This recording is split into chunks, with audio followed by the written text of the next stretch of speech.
The Colombus Blue Jackets make a tough decision in regards to Patrik Laine's play, as well as Toronto Maple Leafs head coach Sheldon Keefe speaks out about Nylander's play while they were in Sweden. I'll break all this down for you coming up on this episode of Hattrick HQ. But before we get into that, just want to say that 81.7% of you guys aren't subscribed, so if you're not subscribed, make sure to go down below, hit that subscribe button. We're 8 subscribers away from hitting our goal of 2,000 subscribers, so if you're one of the people that aren't subscribed, please go down and hit that subscribe button.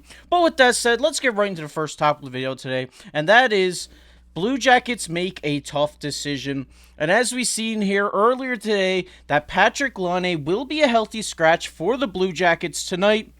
So far this season, Laine has 2 goals, 1 assist through 9 games played. And I mean, it just sucks to see this. Patrik Laine is one of my favorite players in the NHL. Just love his style, love the way he plays. And it's clear to me and clear to everybody right now that he is really frustrated.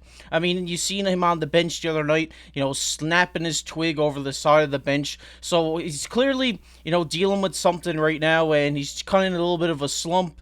And I think maybe the organization didn't like the way he took out his frustration while the cameras were on him, snapping the stick off it. It just reflects bad back onto them. But I really do think that Patrik Laine will figure this out. He was a great player at one time in his career. As we can see here, he did put up a career high in points with 70, just his second year into the league, 40 goals, a goal scorer, and I mean, it's been since 2018 since we've seen a healthy Patrik Laine, and it just sucks. He's been riddled with injuries over the last number of years, and we really have yet to see a full season of Patrik Laine. I know he has been in the media for, all these different types of scandals and stuff throughout his career, being injured and being in slumps, and he just seems, a lot of people have been calling him a streaky player. But like I said earlier, I'm a big Patrik Laine believer, and I really do think that him being scratched is just because of the way he handled his frustration the other night by taking it out on the bench. I really hope that this guy can come back and put up a 20-goal season, a 25-goal season, try to get back on track, because, I mean, I really want to see a full season of Patrik Laine again, because the last time we seen it, I believe he put up 30 goals, and before this season started, I was really high and hopeful on this Columbus Blue Jackets team. They have 2 guys there, like Laine and Gaudreau, and now with the young prospect of Adam Fantilli, I thought this team's play was going to be phenomenal, but they are 4-10-4 to start the season, and it just looks like they're looking for a scapegoat right now to kind of pin this on, and it kind of seems like it is Patrik Laine, but there is another guy there in Johnny Gaudreau, who was a 115-point player just 2 seasons ago, and through 18 games to start the season, he only has 7 points. So there's obviously something not clicking within this team, that a previous 100-point player, a guy who was almost hitting 100 points every year with the Calgary Flames, is struggling to have 7 points to start the season. I really did think that this connection of Gaudreau and Laine was going to be something fantastic, and I really did think that this team was going to be, a playoff team this year. I really did when this season started. And like I said, they have a guy like Adam Fantilli there now, who, is a great prospect, a great player. He's playing pretty well to start the season, in my opinion. So I think it's just a matter of time before these guys, or the coaching staff, figure out a way to make this work in Columbus. But if it doesn't, then something's going to have to happen. They're going to have to make a drastic change if this team doesn't start getting wins. But, I mean, it just sucks to see a guy of Patrik Laine's stature get scratched for a game, and I really do hope that he can turn it around and get out of his head a little bit and start scoring some goals. I'm a big believer in Patrik Laine, like I said. But we're going to get into our second topic of the video today, and that is Keefe speaks on Nylander's play, and as we take a look here, Sheldon Keefe said he had a full plate here, more so than probably anyone here from the entire 4 teams, to be able to do that and still spend time with his family, still put on a show on the ice, and make the impact he did is tremendous, and I'm thrilled for him. He also says here he's got such confidence and swagger there now that he's just feeling like he can turn the game at any point in time. I don't think he look at these two games, but he stepped up in big moments. It was a huge part of why we got our 4 points here. And then he also says here, I just think he's unflappable. That's really it.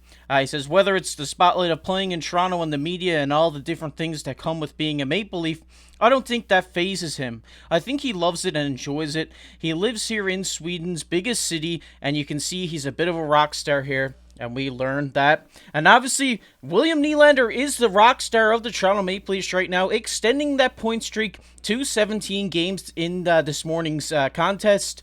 It was a great game if you missed it. It was a great game to watch overtime. It was just an awesome game. Nylander was the overtime hero in Sweden. You couldn't have scripted it even better, honestly. I think it was a great way for the NHL to show out in Sweden by Sweden's top star in William Nylander going out there, playing his game, and giving the fans a good time. And like Keefe says here, that he was busy. He was on talk shows. He was constantly in interviews. He was signing autographs, taking pictures with fans. And to still go out and play like he did over these last two games is phenomenal. I really do like William Nylander. And like he said, like Keefe said here, he loves the spotlight and he's just used to the spotlight. It doesn't faze him at all. So, I mean, I really do think, I know I've said this a number of times on the channel, that he will re-sign in Toronto. I think he loves being a Maple Leaf, and I think he loves everything that comes with it. Being in the spotlight, being in, hockey's biggest market in Toronto, and being one of the stars on the team. I really do think we'll see him resign. Obviously, there's a little bit of a cap issue right now, but I really do think that it will all work itself out and he will be a Maple Leaf again next year. I really do hope because, I mean, that extension cutoff is coming up closer and closer as the weeks go on and the season plays out. So hopefully we can see something get done between his agent and Brad Treliving over these next few weeks to keep him a Maple Leaf because this guy's playing phenomenal right now. I mean, he's got a 17-game point streak, I believe. The all-time record is 51 games by Wayne Gretzky, so I don't know if he'll reach that, but maybe he will. I mean, he's playing phenomenal right now. I mean, this guy, you notice him every time he's on the ice, he's either going up with speed, bursting out, looking for a pass, taking the shot. I mean, I just love the way this guy's playing this year. He's upped his physical game as well. And it's just great to see that he had such a show out in his home country of Sweden. And it was just great to see. And obviously, like we've seen here from Sheldon Keefe, the coaching staff and organization have taken notice to William Nylander. So hopefully we can see something get done soon. But we're going to get into everybody's favorite topic here. And that is comment of the day. And the comment of the day today goes to my son Dean. He says Matt's behind the bench as an assistant coach or as a guy in the front office would be amazing. Come home, Matt, number 13.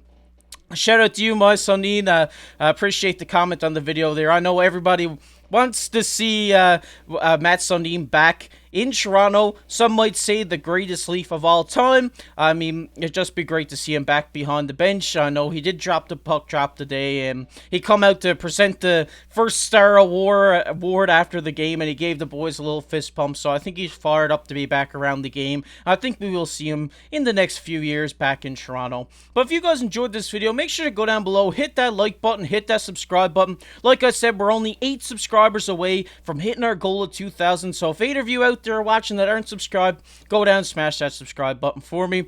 And if you enjoyed the Leafs, make sure to check out this video that's popping up on your screen right now. But with that said, I've been KC. Keep your stick on the ice.